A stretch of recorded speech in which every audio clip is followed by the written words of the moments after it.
Eu saúdo os meus irmãos da paz do Senhor. Amém? Amém. Ele dá o glória mais alto que terá. Estou muito feliz em nosso irmão Manuel ter nos honrado com esse convite, né? Poder estar aqui com vocês e poder desfrutar da presença de Deus em família. Dizer para vocês que uma das palavras que foi dita aqui pelo irmão Manuel, que está relacionada a essa experiência, né, da vivência que ele teve feliz com a esposa, a palavra da preparação. E pensar e meditar acerca dessa questão da preparação. Porque a preparação é algo que exige de nós constantemente uma reflexão sobre a trajetória, sobre o caminho, sobre a verdade, sobre a vida que nós temos vivido e que nós temos levado, e aonde nós iremos chegar, aonde nós almejamos ir, né, nesse tempo de vida que aqui estamos. E eu aproveito então para fazer uma oração com vocês antes de meditar sobre a palavra de Deus. Fecha os teus olhos, coloca a tua mão direita no teu coração. Deus Todo-Poderoso, eu te rendo graças, eu te louvo, porque o Senhor reservou esse momento aqui para a tua palavra, e que ela vá e que ela produza o resultado para o qual o Senhor planejou na salvação em Cristo Jesus. Nós oramos e nós te agradecemos em nome do Senhor Jesus Cristo. Quem tem fé, diga amém. Graças a Deus. Aplaude o Senhor Jesus, bem comigo. Vocês podem sentar, por favor. Quero aproveitar e dizer a vocês que a meditação de hoje fala sobre essa questão da preparação. A esposa do nosso irmão Manuel, ela estava preparada. E nós cremos também, compartilhamos essa fé de que ela está na glória, no seio de Abraão, está com o Senhor Jesus Cristo. Aquela promessa lá que foi dada, né? Que hoje estarás comigo no paraíso. Então, dizer a cada um de nós que a palavra de Deus, ela vem falando muito sobre preparação. E a preparação, ela também é feita, justamente a advertência da exigência da preparação, ela é feita pelo Senhor Jesus. O Senhor Jesus exige que nós estejamos preparados. Mas preparados para quê, evangelista Kennedy McNair? Preparados para a segunda vinda do Filho do Homem. Porque o Senhor Jesus, ele completa a sua obra, ele consuma a sua obra no Calvário. Naquele momento ali que ele diz, está consumado. Ele entregou o seu espírito ao Senhor. Então ele realizou o sacrifício para a salvação de todo aquele que crê nele. E nós vemos aqui uma família em que tem católicos, que tem evangélicos, e que são pessoas que estão buscando o único e verdadeiro Deus. Estão nessa busca, estão unidos. Sentir esse calor, esse amor entre vocês é tão maravilhoso em poder perceber, porque no tempo que nós estamos vendo o cenário em que a família ela está se destruindo, que ela está se desfazendo, em que pessoas não estão mais valorizando a presença de Deus, em que pessoas não têm mais interesse em buscar a Deus, em ver que a família de vocês estão unidos, voltados para o Senhor.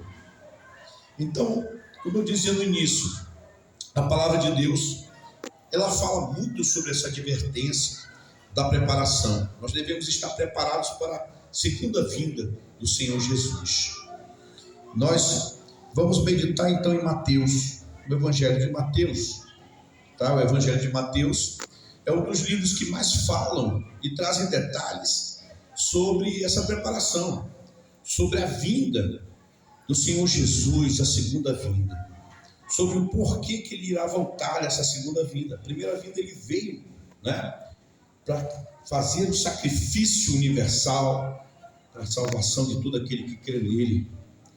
E agora ele irá voltar. Ele irá voltar porque ele irá levar aqueles que estiverem preparados para as mansões celestiais. Mas o livro de Mateus, ele traz detalhes, traz muitas informações. Em específico, eu quero meditar com vocês, no livro de Mateus, sobre o que traz ali na parábola das 10 virgens. Mateus 25, abre comigo aí e acompanha, tá? Mateus, o Evangelho de São Mateus, capítulo 25, tá? Nós vamos meditar sobre a parábola das 10 virgens, falando sobre a questão da preparação. E diz aqui a parábola das 10 virgens. Então o reino dos céus será semelhante a 10 virgens, que tomando suas lâmpadas saíram ao encontro do esposo. Amém? Jesus costumava fazer justamente, fazer a exposição de suas verdades eternas, de seus ensinos, através de histórias simples, através de parábolas. E aqui Jesus, ele está trazendo um alerta específico de preparação. Em Mateus 24, Jesus alerta para a questão da vida do Filho do Homem, para o sinal do final dos tempos. Em Mateus 24 está descrito um grande cenário catastrófico que irá tomar a terra, E em Mateus 25, Jesus, ele vai tratar de forma específica, ele vai chamar a atenção de forma única. E na parábola das 10 virgens, Jesus está chamando a atenção do seu povo. Essas 10 virgens descritas na parábola são o povo de Deus, da igreja invisível, da igreja universal em todos os 4 cantos do mundo. Jesus começa a falar e descrever como são essas 10 virgens. Ele diz que 5 virgens eram prudentes, que era algo de diferença entre umas e outras. 5 eram prudentes, e qual era a diferença para as outras? 5 eram nécias, eram loucas.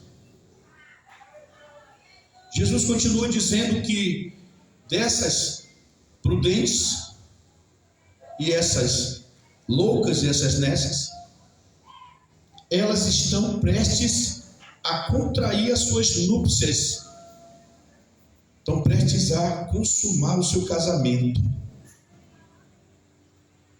E Jesus então, ele começa a descrever a situação que envolve essas 10 virgens que estão prestes a casar.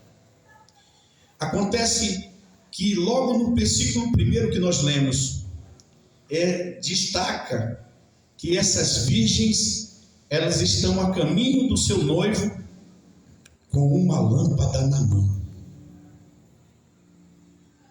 A lâmpada era essencial para aquele momento. Na lâmpada trazia o óleo, e a lâmpada, ela teria que estar acesa. E essas 10 noivas, elas estão aguardando a trombeta tocar, o alarde da chegada do noivo para ir ao encontro dele. Mas a lâmpada, elas têm que estar acesa. E eu volto aqui a dizer, reafirmando que Jesus confirmou que 5 eram prudentes e 5 eram nécias, eram loucas. Essa diferença ela é vital. entre essas 5 virgens prudentes e essas loucas. Por quê? Porque isso vai ser decisivo para garantir a única oportunidade que elas têm de encontrar o seu noivo e consumar o seu casamento. Aí nós perguntamos, evangelista, mas esse 10 representa o que na Bíblia? Esse 10 representa a totalidade de todo o povo de Deus do planeta Terra. Que já tem um alerta para a gente que metade deles são prudentes, metade das igrejas são prudentes e metade são loucas. E aí tem um instrumento que é essencial para que elas consigam percorrer e encontrar o noivo e casar, que é a lâmpada com o óleo acesa. Evangelista, o que significa essa lâmpada? A palavra de Deus diz que lâmpada para os meus pés é a tua palavra. Então, a lâmpada representa a palavra de Deus. Todas elas têm a lâmpada. Todas elas têm a palavra de Deus. Além disso, as lâmpadas têm que ter o óleo. Evangelista, mas o que significa esse óleo? A palavra de Deus diz que não te falte o óleo sobre a tua cabeça. Não te falte a unção de Deus sobre a tua cabeça. Esse óleo, ele representa o quê? Ele representa o Espírito Santo de Deus. A presença do Espírito Santo de Deus na vida da igreja. O óleo tem que estar na lamparina. Mas, evangelista, quem é que acende a lâmpada? No Velho Testamento, na rotina do tabernáculo, era a tarefa estabelecida por Deus no projeto do serviço do tabernáculo, que quem acendia as lâmpadas era Deus, que acendia a menorá. Mas quem era responsável para manter a menorá acesa eram os sacerdotes. E também abastecida com óleo. Guarda esse detalhe aí. O sacerdote, ele tinha que manter a menorá, a lâmpada acesa e abastecida de óleo, não deixar a apagar, continuar mantendo acesa a lâmpada no tabernáculo. Então nós temos que na vida dessas 10 virgens era essencial essa lâmpada com óleo acesa, era essencial a palavra de Deus na vida. Agora vem, e essas noivas representam o quê? A palavra de Deus, ela diz que quando se trata de mulher, quase sempre se relaciona à pessoa da igreja. Se a gente vai no Apocalipse, a gente encontra lá falando sobre igreja, representando sobre igreja, quando diz uma grande meretriz, né? Uma grande igreja, né? Então a palavra de Deus usa essa simbologia da mulher falando de igrejas. Então nós temos 10 igrejas, aonde é essencial para poder encontrar Jesus na volta, que o noivo é Jesus. São 10 igrejas na totalidade de todo o povo de Deus na face da terra, que tem que estar com a palavra de Deus em dias, que tem que estar orientado pelo Espírito Santo e que tem que ter a chama de Deus acesa dentro deles. A própria Senhor Jesus, bem bonito. Amém.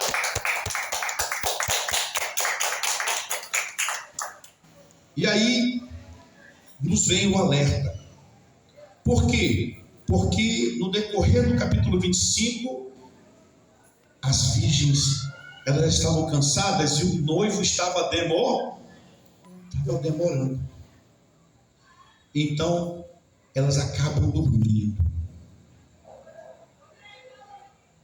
E quando elas estão dormindo, de repente surge uma trombeta e alguém anunciando: eis o noivo, preparai-vos e correi ao seu encontro.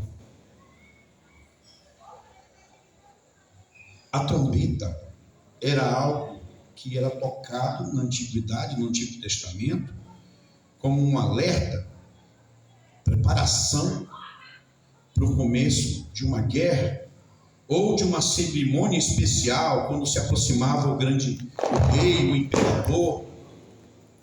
Então eles usavam a trombeta para anunciar a chegada.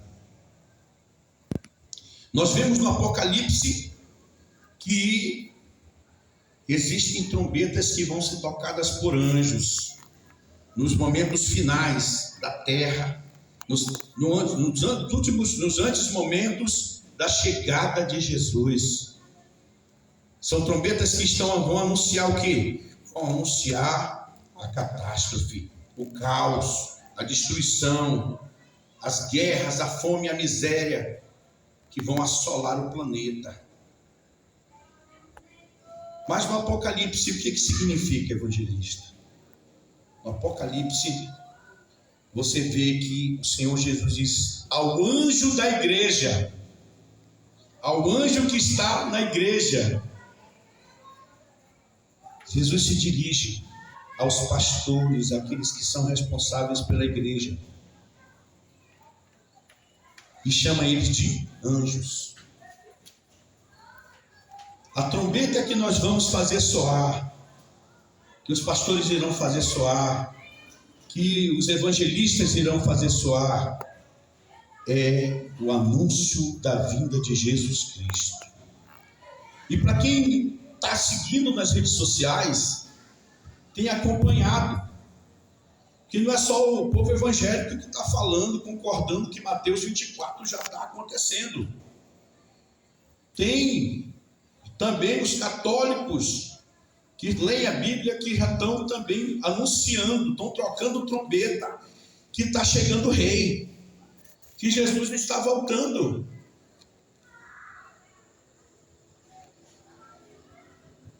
Então as trombetas estão tocando, as trombetas estão soando. É o momento em que o grande rei está chegando. Só que nesse momento, o que acontece com as virgens? Essa diferença vem à tona da preparação. As 5 prudentes, elas se arrumaram, pegaram as suas lamparinas e já foram na direção do noivo. As outras 5 se desesperam, porque elas percebem que as suas lâmpadas, o óleo está acabando.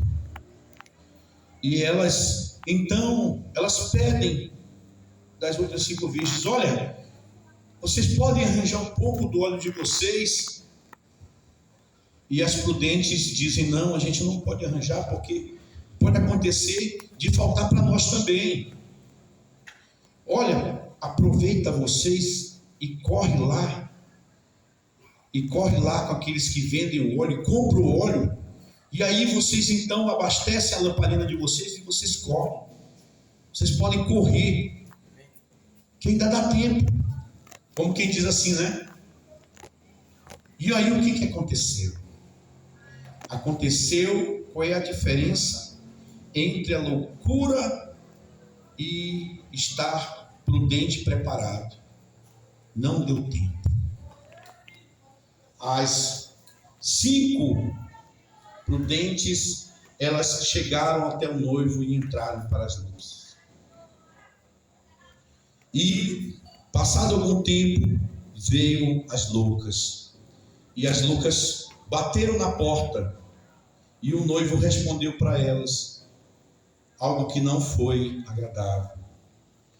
Ela disse: Senhor, abre-nos. Ele disse: eu nunca vos conheci. Nunca vos conheci. Episódio semelhante aconteceu também lá no Evangelho, quando Jesus fala sobre aquele grande momento em que muitos que dizem ser de Deus, que dizem invocar o Deus vivo, único, todo-poderoso, eles vão ter essa mesma desagradável resposta, né? Acontece então quando Jesus diz: olha, muitos virão e irão bater na porta e dirão: abre-nos, Senhor. E ele diz assim: eu não vos conheço. E ele vai dizer: em teu nome nós pregamos, em teu nome nós curamos, em teu nome. E Jesus vai dizer: não vos conheço, apartai-vos de mim, para o fogo eterno, para o inferno que foi criado para o diabo e seus